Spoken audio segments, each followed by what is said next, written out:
Hey, welcome to I'm Refocused Radio. Once again, we are here today, and just like any other time, we have another amazing show for y'all today. If you love movies, if you love TV, if you love stuntmen, well, today we have a true awesome guest. We have Brian Hite. He has a website, brianhiteglobal.com. Man, if you talk about sports and just action and just not being scared of doing the stunts, this is a guy we're gonna have fun talking to. He's a stuntman with over 100 film and TV credits. He's an expertise when it comes to organizational psychology, Ph.D., performance and motivation, leadership development, high stakes experience from Hollywood and the U.S. Army, and he has many other services that we'll dive into. But first, I want to introduce Brian. How you doing today, sir? I'm doing great. Thank you so much for having me. Had to trim it down, man, because like, oh man, it's about to be 2 minutes into the show. But all jokes aside, I appreciate you clearing the calendar for the interview today. Kind of break down for the audience how you got into this professional career as a stuntman. Well, it's interesting because I mean, as a stuntman, I started in college. That's where that started. I graduated high school, went to college with no idea what I was going to do, and 2 years into college, still had no idea what I was going to do. And then I ended up going to, and it was Rutgers where I was, so it was in New Jersey. And there was a Six Flags out there that a friend of mine was the company manager of a stunt show out there. It was the Batman stunt show. And he got me some tickets. I went out to see the show and I was floored. I was awed by the fact that that it was even a job that people did, that they were getting paid. And and that was it. I was hooked. And I went backstage, I talked to the people and asked them, how do you get this job? How do you get to do this? And and honestly, and it's funny if you want to go back to it because that's a question I've gotten in the 30 years since. I don't even know how many times, thousands probably. But their answer to it was get you got to know how to do high falls, falling from high places, and do fights and do motorcycles because there were some dirt bike things happening in that show. So I went with one of the performers. We scheduled some stuff. I learned high falls and fights, and I bought a dirt bike and I learned how to do that stuff. Went to the audition, got the job, did that job that summer of the summer after my junior year, and was 100%. That was I was in, and I couldn't focus on school anymore. I knew I wanted to do stunts. So my senior year came, and I almost failed out. I had to drop my classes the second semester because I just couldn't pay any attention. But I stayed in New Jersey. I did the show one more summer there, moved out to LA and did the same show out in the Six Flags out there too, which was a really lucky break for me because it allowed me to do stunts in LA, making some money doing stunts while trying to get into the film and TV world. And that's a hard thing to do. So that's how I got into stunts, is through that. And then honestly, Stuntman Softball League, got like, playing softball with other stunt guys. It's a word of mouth business. So once you're in, you start meeting some people, and then they introduce you to some other people, and then you work on a show and you meet some other people, and it just builds and builds and builds. So that's how I got into stunts. Now where I am now is a whole different place, although it incorporates stunts, and I love that because for a long time I felt like my life was going in a couple different directions, meaning which hat am I going to wear today? Am I a stuntman today? Or am I a sport performance psychologist today? Or am I an author today? Like, what am I doing today? And now I've found a way to kind of blend all of that stuff. So like you said, my PhD is organizational psychology. My master's degree is sports psychology. And I did work with the Army for a while as a sport performance psychology consultant, doing that work full time with kind of stunts on the side. When somebody would call, I'd take a vacation day and I'd go work on the show and then come back to my job. And so it was two different lines of effort, really, sometimes three.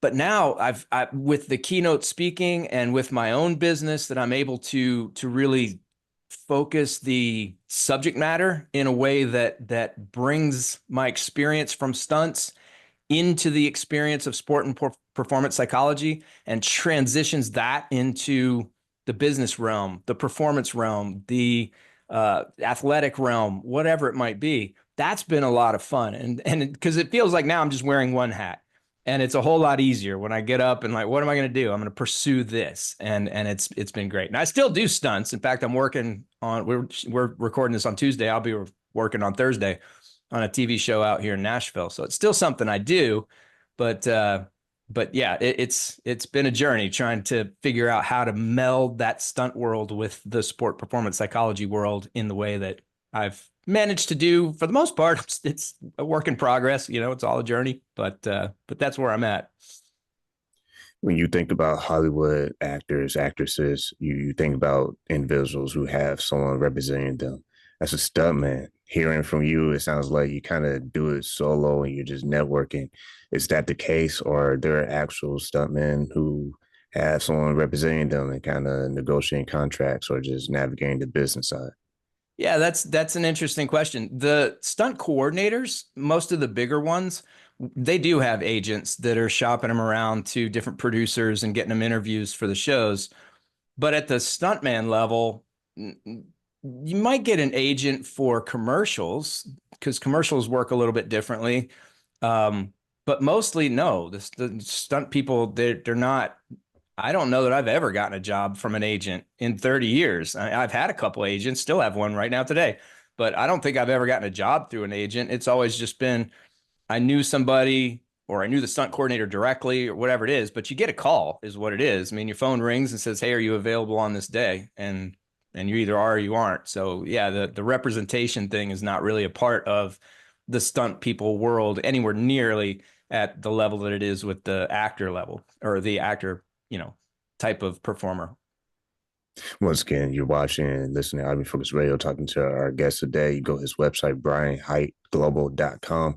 My next question is knowing that detail, how did you deal with demand on your schedule and also potential burning out? Because I can imagine if this is something that is your bread and butter or other things are your bread and butter, it takes a little balance to what's going on in my schedule, my calendar. Yeah, those are actually two different questions, but they meld together very well because the burnout for me, and this is just me personally, I don't like just doing one thing and just focusing on, I don't know, just be a stuntman and just be the best stuntman you can. And everything is about stunts. You're going to train all the time and you're going to network all the time. Everything is related to stunts. I like more than that. I liked learning about other material, and that's where I got into the sport performance stuff. That didn't come. I didn't get the master's or the PhD because I ever thought I'd work in the field. It was just, I was a stuntman and I was interested in more things than stunts. And I started to learn and I thought, well, let's just get a degree. This is kind of fun. And it was just a different thing I could do. And then I found out about it. I started working with some athletes. I enjoyed that. And then I was doing the stunts. And so I really am a person who likes to do multiple things. And I think that the multiple things, my ability to, or not ability to, but my desire to have those different avenues of pursuit has helped with the burnout, has helped limit the burnout or limit the lack of motivation that sometimes comes. Now, that's not to say that there haven't been times along the way when I've woken up and thought, I just want to stay in bed. I don't want to do it anymore. It's too hard. I wasn't getting work or, whatever the efforts were that I was putting forward weren't paying off. And that's been true not only in stunts, but in the entrepreneur world too, of having my own business. It's kind of the same thing, you get up and you try to do your best to build your brand and to market stuff and to find some clients and to work with those clients. And for me, I like to write as well. So I'll sit down and I'll write. And some days it feels like it's paying off, and other days it just feels like I'm spinning wheels. But when those days come, I'm able to shift gears. I can, if I'm truly in a place with one of those lines of effort that I just can't keep going, I'll just switch to another one. And it gives me a little bit of newness, gives me a little bit of break from what I was doing before. So that's why I say, your question's a great one in terms of how do you avoid burnout or lack of motivation, and how does it connect? Because it connects just like that. The multiple things that I do. Now, as far as the calendar, that is challenging, and I don't know if somebody's got an answer for how to do that. I'm here to hear it because I've tried all kinds of things. I've tried to block things in the calendar. I've tried to make sure that I do one of everything one day, or I've tried to say, nope, this day is all this. I've tried all the things. And I still can't figure out how to do, because, life changes, things come up. And I don't know if you have kids or those of you, who have families, kids, stuff happens. They get sick. There's soccer practice. There's whatever the other things are, and things change. And so to try to create and stick to a rigid schedule which I would love. I would love it if I could have a calendar just be like, all right, it's all going to work, but it has never worked. So I don't know, man. Shoot me an email if somebody comes up with the answer to that question, because I'm ready for it. Yeah, I mean, I'm sure that is a question that no one can give a final answer to because, to your point, everything will change. I always like to say, in my next life, I'm gonna be a comedian because that's how life is. Sometimes life happens and it doesn't give you notice. It just comes, it shows up, and it's no rehearsal. There's no, hey, about 2 hours from now, I'm giving you a warning about this happening. No, life will just happen. You have to make adjustments. And that, speaking of switching gears, shifting gears, when life does happen, what are the things you try to do to keep that internal drive to keep going? Because it's one thing to get knocked down, and not to be cliche, but it's a choice to stand up again and say, you know what, I'm not quitting. And we all know how hard it is to keep going, but someone has to do it, man. Yeah, yeah, that's a great question. I mean, resilience is what you're talking about, and just to go big picture before we get into the nuances, resilience it's really a math equation. It comes down to the number of resources we have and the strength of those resources. So the more resources we have, and by that I mean physical resources, mental resources, social resources, emotional resources, financial resources, a lot of different kinds of resources. But the more resources we have and the better able we are to use them, the more likely we are to be able to come back from adversity when it strikes. And not only come back from it, but actually become better from it, to be able to grow, to thrive, to improve as a result of going through whatever challenges we have. So that's resilience in a big picture. So the question becomes, all right, so how do we develop those resources? Well, we got to take stock of the resources we currently have. What do we have? What do we not have? And so that we can fill in the gaps. So if I know that, if I take a look at my physical resources, if I know I'm not exercising right, and I know I'm not eating right, I know I'm not getting enough sleep, well, these are things that I can change that really, I mean, and this is something that I mean, people talk about mind-body connection and all that. I don't even know if it's a connection. I don't know that there's a difference between the two, because how we what's going on inside our bodies physically absolutely impacts us mentally. And it doesn't take anything more than one night of bad sleep to recognize that, because we can't focus and our patience is lower, and our emotional regulation is we can't regulate emotions as well. So it doesn't take a whole lot to recognize that moving the needle in one is going to move the needle in the others. So with the physical, we can take a look at those physical things, and then mental, same thing. Let's start recognizing when we're taking on a can't attitude, a pessimistic attitude, or how we choose to perceive situations, or the types of things that we say to ourselves in different circumstances. And emotionally, when different emotions come up, what are they? Let's name them. Let's get at that. There's a book by a really just a wonderful author, speaker. Her name's a researcher. Her name's Brene Brown. I believe University of Houston is where she is, but the book's called Atlas of the Heart. And in it, she lists 84 emotions. She names them and she distinguishes them so that we can have a language to understand them. So it's not just mad, sad, whatever. It's those are very broad. It's getting into the nuances so we can better understand how we feel. So developing that ability to recognize the emotions and manage them.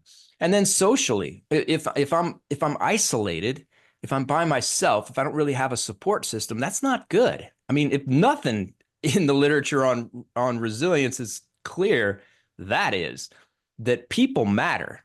We have to have connections. Humans are social creatures.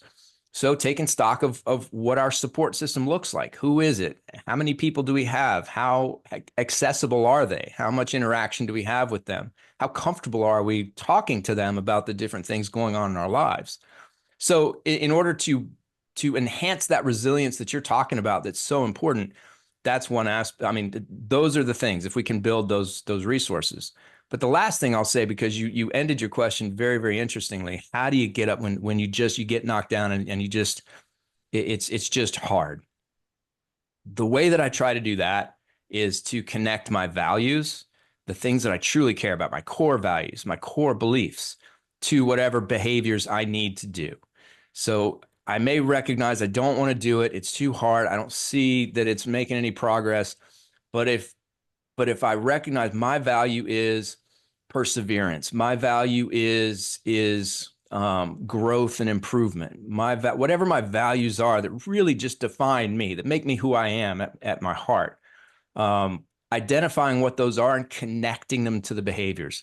Because if we can do that, then the behaviors, although we may still not enjoy them, it will be easier to engage in them. So that's as far as motivation and getting going when we really don't want to feel that way. Identify your core values, connect them to those behaviors.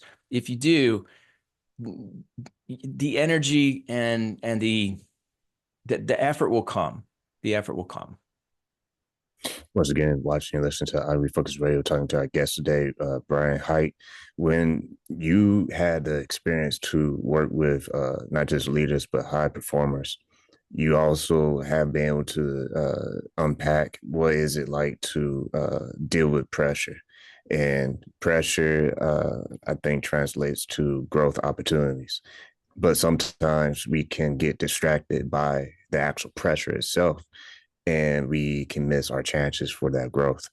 Kind of touch on that, the audience, just how you work with your clients and helping them understand the difference between pressure and recognizing opportunity to grow. Yeah, pressure. There's a program that I have called Pressure X that I offer for individuals as well as groups. And really the idea behind it is I don't think pressure is a real thing in the sense that many people do. In other words, people will talk to me all the time about pressure situations. Like we have to learn how to perform well under pressure. We got to get good at pressure situations, be able to handle ourselves in pressure situations. And I don't think such a thing exists. It's not the situation that will determine whether we experience pressure. It's how we perceive the situation that will determine whether we experience pressure. Pressure exists in the mind, not in the moment. And so when I say that pressure is not real, I think of it as an illusion. It's one of those things that like some of the illusions, and there are several that come up. I mean, they're pretty famous. There's one with the two silhouettes looking at each other, silhouetted faces, or you can see a chalice or a glass of some sort. Like there are a lot of illusions like that. And if you look at it one way, it looks like a glass. And if you look at it the other way, it looks like two faces. So it's the same information. It's the same situation, but we're just choosing to look at it differently. And when we do, we see different things. Well, in our lives, when we experience these circumstances, these situations that really matter to us, they're important. We can choose to look at it in a way that will create pressure for us, or we can choose to look at it in a way that doesn't. And the distinguishing feature there is the outcome. When we focus on the outcome of something, particularly something that's very, very important to us, that we really think matters, that's where pressure lives. When we think about, man, if I screw this up, then I'm going to lose my job. I'm not going to have any money. I'm not going to be able to pay my bills. Those are bad consequences. And you know what? They might even be real consequences. I'm not saying that people make them up. But if that's where our focus is on those outcomes, the end state, then what we're missing is attention to what will actually help us, which is in this moment, right now, what can I do? What are the steps I can take? What are the things that can be done now in this moment? Not the future that I'm imagining, but this moment that's actually happening. What can I do now? Because if we shift our attention from the future, meaning the possible consequences, to the now we can identify, okay, well, what can I do? What things can I control? What might be done to move us a little bit closer to where I want to go, to create conditions that will make it more likely that we'll be successful. Won't guarantee success. It won't guarantee that failure won't happen and that the bad consequences you thought of wouldn't occur, but it will certainly make it much more likely. And as soon as our attention shifts from the future and those consequences to the now, this moment, and the things that we can do, pressure disappears. That's the illusion part. So it's all about where we put our attention as to whether we experience pressure or we don't. And by the way, the consequences, it's not just if we focus on bad consequences. I could go into the same situation. Man, if I do this well, this is going to punch my ticket. I'm going to be off and running. I'm going to have no more problems for the rest of my life. That also creates a lot of pressure. So by focusing on the consequences and particularly the intensity and severity and importance of those consequences, we're missing. That creates a lot of pressure. And it's redirecting our attention in an unproductive way. Instead, we need to refocus our attention in this moment, the now. what we can do now that can create conditions for success. And I like how the idea that whenever you're going through life or whatever, life happens to you, you have a decision to make. Do you fall back on your core values? Do you fall back on the reason why? I like saying the North Star. You know, what was your North Star that gets you out of the Mhm. funk, that gets you out of the, victim mentality? Like, why me? I'm the only one in this world that's going through some issues, and that's not necessarily true. To your point, how we look at things, that can determine our ability to get through things. Because a lot of times we're in the thick of things and we just quit and we wonder why things are not getting better. But if we just hang on and try to self-awareness, see what's going on and be true to ourselves, then that can ignite ways to be innovative.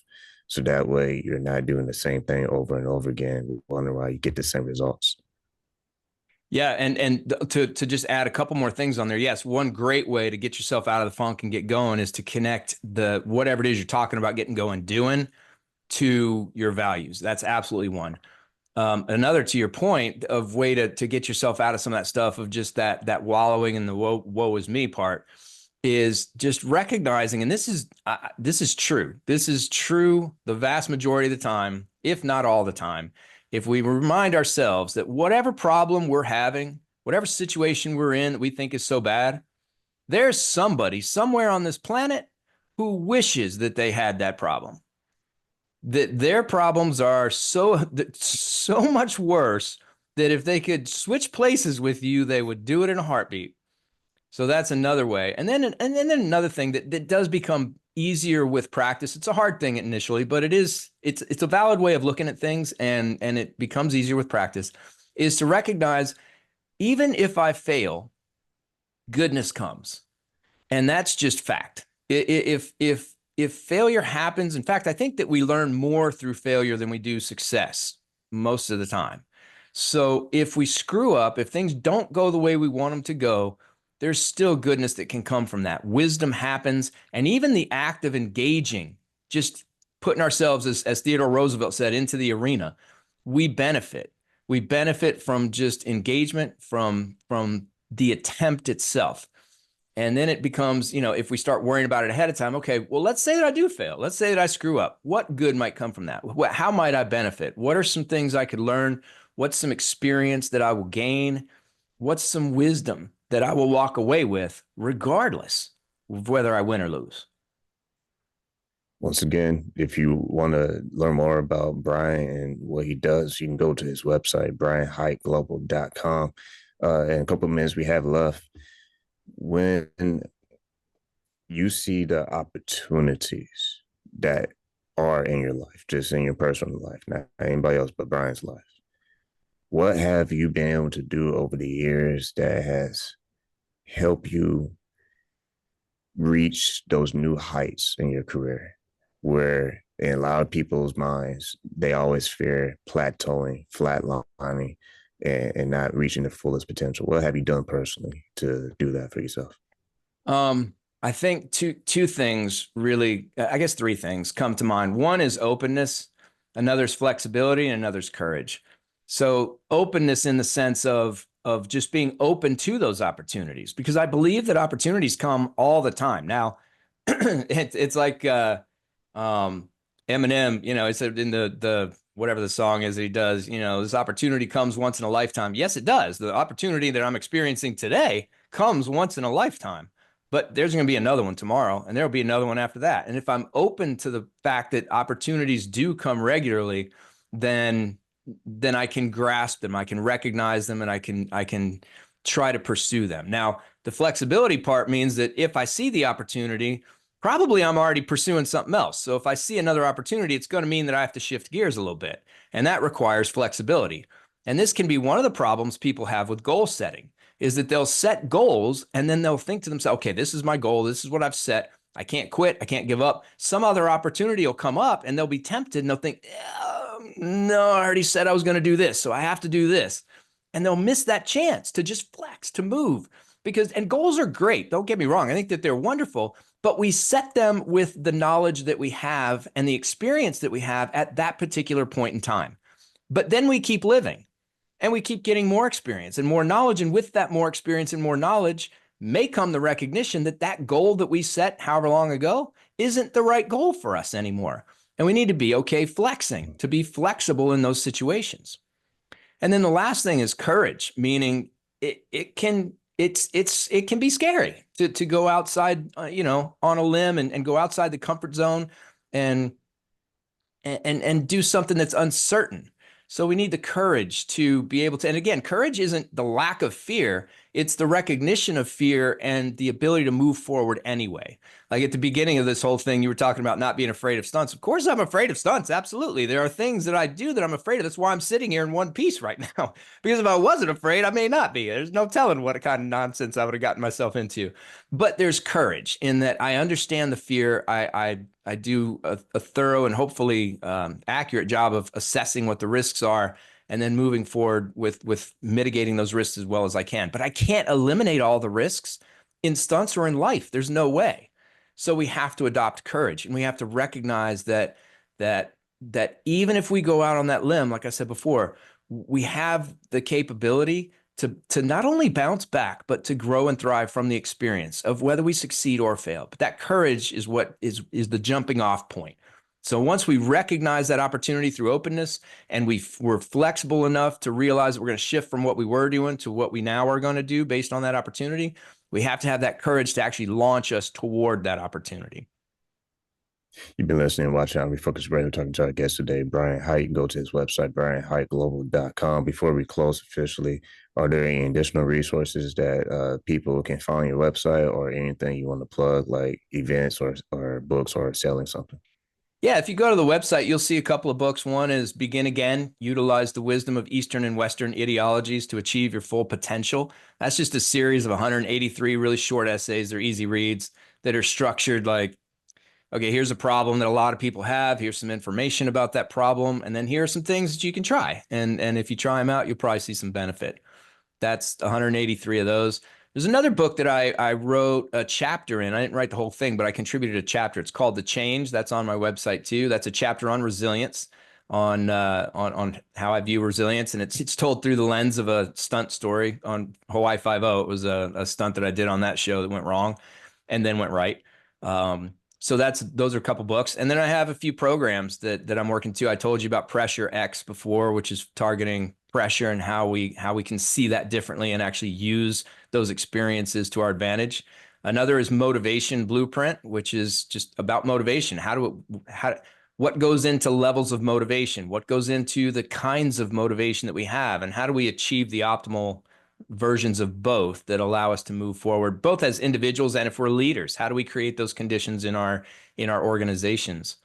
And the last is called Phase X, and that's a 4-phased approach to performance that we developed when I was at the Army that gets into the before, the right before, the during, and the after phases of any performance, literally all of them. And the before, during, after part of performance isn't new, but the right before part is one that has never been put out there before we published it in a journal back in, I don't know, 2010 or 2011 or something. But the whole point of that program is to walk people through, okay, so how do you create those phases? How do you define them for your performances? And how does your unique situation fit into those different places so that you can create conditions for your own success, not once, but consistently throughout whatever performance you have? So those are those. And then you can find me on social media. I'm on Facebook. It's, I believe, Brian Hite 1. I'm on LinkedIn, Brian C. Hite on there. I'm on Instagram. That's Brian_Hite23. And that's where you can get me.